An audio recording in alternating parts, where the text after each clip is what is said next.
Hello বন্ধুরা, welcome back to my channel. আমি পূজা। তোমরা কেমন আছো? আশা করছি ভালোই আছো। আর আমি এখন ভালো আছি বন্ধুরা। আর আজকে হচ্ছে মঙ্গলবার, আর জন্মাষ্টমী পরের দিন, নন্দ উৎসবও বলতে পারো আর পারনার দিনও বলতে পারো।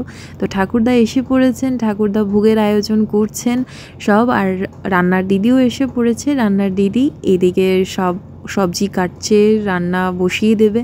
তো আমি এখন সকাল সকাল উঠতে আর পারিনি বন্ধুরা, শরীর একদম খারাপ ছিল। স্নান তো করাতেই পারলাম না ঠাকুরকে পুজোও দিতে পারলাম না।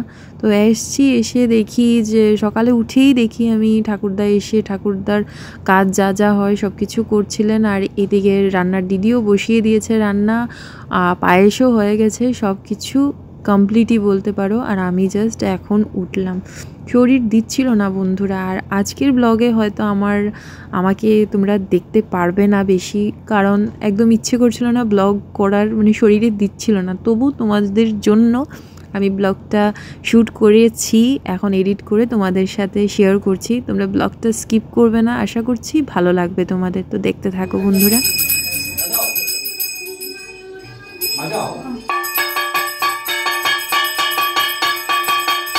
বন্ধুরা, তোমাদের সাথে একটু কথা শেয়ার করি। আমাদের এই জন্মাষ্টমী পূজা প্রত্যেক বছর আমার বাবার বাড়িতে খুব বড় করে পুজো হয় ছোটোর থেকেই। আর লাস্ট ইয়ার থেকে আর পুজোটা হচ্ছে না, কারণ আমার বাবার শরীর একদমই ভালো ছিল না। লাস্ট ইয়ার তো একদমই খারাপ ছিল, এখনও তেমন ভালো না বন্ধুরা। তো তাই মা আর লাস্ট ইয়ার থেকে তেমন বড় করে পুজোটা আর করে না। তো এবার বললো যে একটু ছোট্ট করেই ঠিক আছে, তো পুজোটা করি। তো তাই একদম ছোট্ট করে ঘরোয়াভাবেই আমাদের পুজোটা হয়েছে। কিন্তু সবাই মিলিয়ে মিশে খুব আনন্দ করছিলাম। কিন্তু সম্রাটের জন্য আমি এনজয় করতে পারছিলাম না, কারণ এক তো শরীর খারাপ ছিল, আর 2 নম্বর ও পুরো এখনও ও চলে যাবে ঘরে, বাবার সাথে থাকবে। বাবা যাব। তো বাবা তো সকাল সকাল আসছিলও না, তো বাবা যাব করছিল। কিন্তু তবুও ঠাকুরদা বললেন যে ভোগের প্রসাদটা তুই সবাইকে দে, পুজো দেওয়া শেষ। আর আমি মনের জোর রেখে, শরীর একদম দিচ্ছিল না, ভালো লাগছিল না কিচ্ছু। আর এইদিকে তো সমানে সম্রাট বারবার বলছিল বাবা যাব। তো সব কিছুকে রেখে আমি একটা সাইডে রেখে আমি ভোগের প্রসাদটাকে মেখে ভোগের প্রসাদ সবাইকে দিচ্ছিলাম।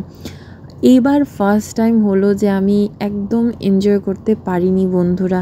খুব খুশি ছিলাম, খুব এক্সাইটেড হয়ে এসছিলাম বাবার বাড়িতে, যে খুব আনন্দ করে আমি পুজোটা দেব, নিজের হাতে পুজো করব, সবাইকে খুব মজা করবো ভাবছিলাম। কিন্তু হলো না আর কি, কপালে দিল না, কপালে সাথ দিল না। তো দেখি, আশা করি ঠাকুর নেক্সট ইয়ার আমার যাতে ভালোভাবে পুজোটা হয়, আমি নেক্সট ইয়ার আরও ভালোভাবে, হয়তো কপাল থাকলে হয়তো নেক্সট ইয়ার আমাদের আগের মতো বড়োভাবে হবে। আর এদিকে দেখো সম্রাট সমানই দুষ্টুমি করে যাচ্ছে।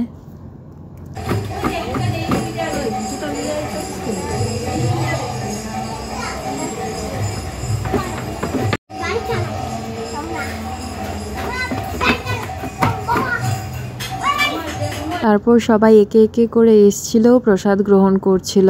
আর আজকের প্রসাদের মেনুতে ছিল শুক্তা, শাক, মিক্স ডাল, পনির, তারপর কচু ভাজা, বেগুন ভাজা, তারপর মিষ্টি কুমড়া ভাজা, আরও তোমার ছিল পটলের দোরমা, তারপর থুরের তরকারি বলতে পারো একটা ছিল, পনির ছিল, পায়েস ছিল, চাটনি ছিল। আর ভোগের প্রসাদ তো ছিলই, আর শুকনো প্রসাদ, আর যেগুলো লুচি, সুজি, তারপর তালের বড়া বানিয়েছিলাম, সব কিছু দেওয়া হচ্ছিল। আর বন্ধুরা, তোমাদেরকে বলে দিই, আমার এই ব্লগটা যদি ভালো লেগে থাকে তো একটা লাইক দিয়ে আমার চ্যানেলটাকে সাবস্ক্রাইব আর ফলো করতে একদম ভুলবে না কিন্তু বন্ধুরা। তোমাদেরই সাপোর্টের খুব খুব দরকার। আর তোমরা এখন অবধি কমেন্ট করছো না, কমেন্ট করো বন্ধুরা।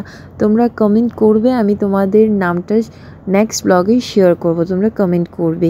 তারপর একে একে সবাই যাদেরকে বলা হয়েছিল ওরা এসছিল।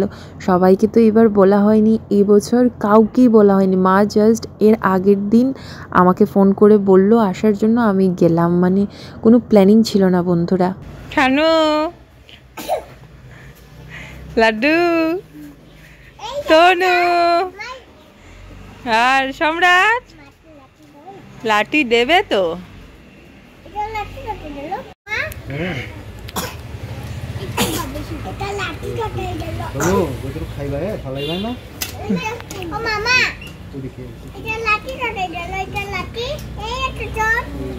হাগমনি আইছে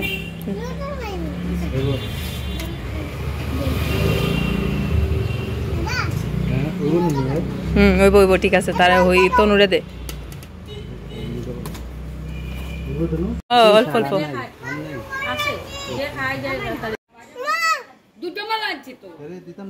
অনেক কিছু ভেবেছিলাম যে শাড়ি পরে খুব সুন্দর করে সেজে গুজে ঠাকুর পুজো দেব, খুব আনন্দ করব, কিন্তু বলে না কখন কার কোন সময় কি হয়ে যায় একদম বোঝাই যায় না। কালকে যে আমার সাথে এইভাবে হবে আমি একদম ভাবিনি। সবাই এসেছিল আর এসেই বলছিল তুই একদম শুকিয়ে গেছি, তোর মুখ শুকনা লাগছে, কি হয়েছে কি হয়েছে।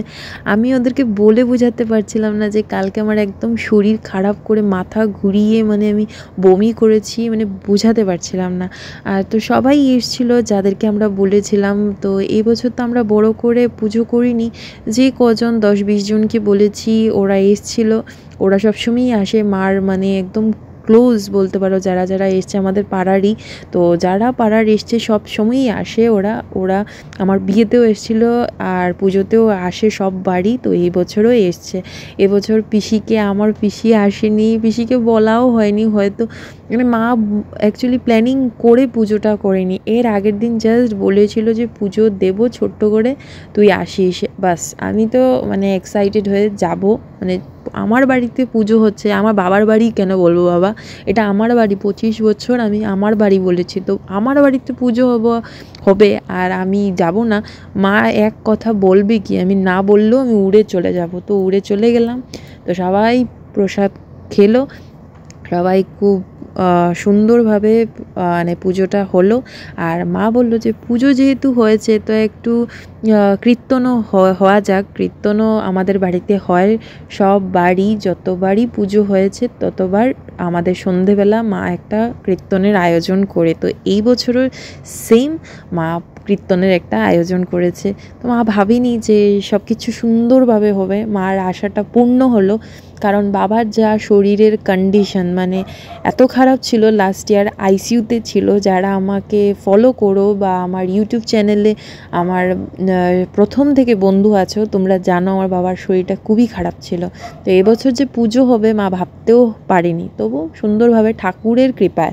এগুলো সব কিচ্ছু কিন্তু বন্ধুরা আমাদের কিচ্ছু না, আমাদের হাতে কিচ্ছু না। যা হয়, যা হবে আর যা হয়েছে সব কিছু ঠাকুরের কৃপায়।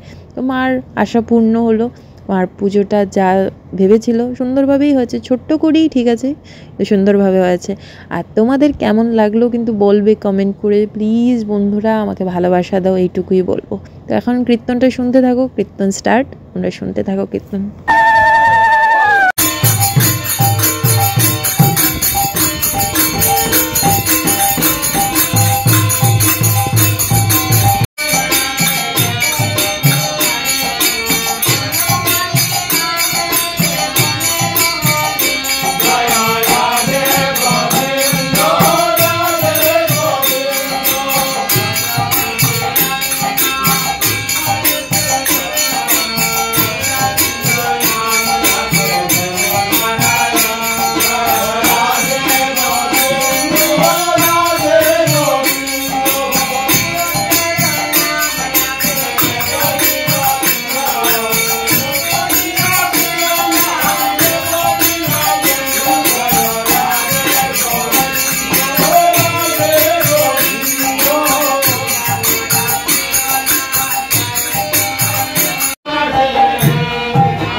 গোপাল ঠাকুরের কাছে এইটুকুই প্রার্থনা করব যে সবাইকে যাতে ভালো রাখতে, সবার আশা সবার ইচ্ছে পূর্ণ করতে, সবার মা বাবাকে ভালো রাখতে, সবার ছেলে মেয়েকে ভালো রাখতে, আর যারা বন্ধুরা আমার সাথে আছো, আমার পাশে আছো, সবাইকে ভালো রাখতে। এইভাবেই তোমরা আমার পাশে থাকো বন্ধুরা, আমাকে সাপোর্ট করো বন্ধুরা।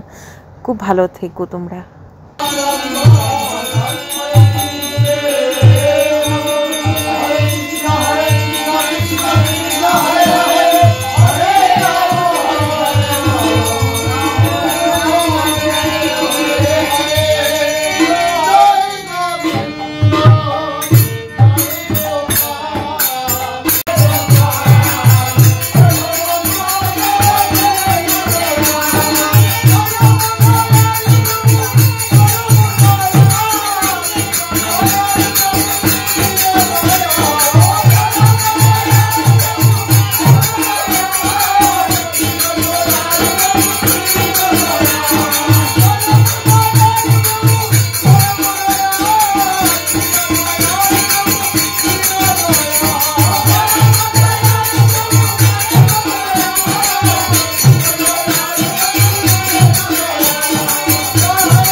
কীর্তন শেষ হওয়ার পর লুটের পালা এখন। তো মা লুট দিচ্ছিল, মাকে বললো লুট দিতে।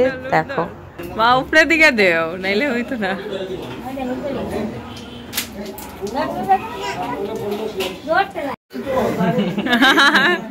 ও আইছে একটা।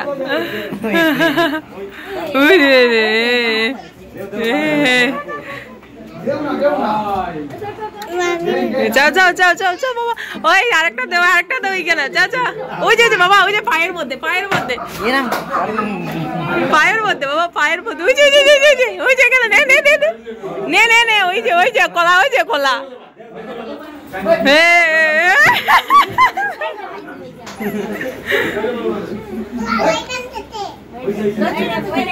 ওই দে একটা চলে গেছে। যা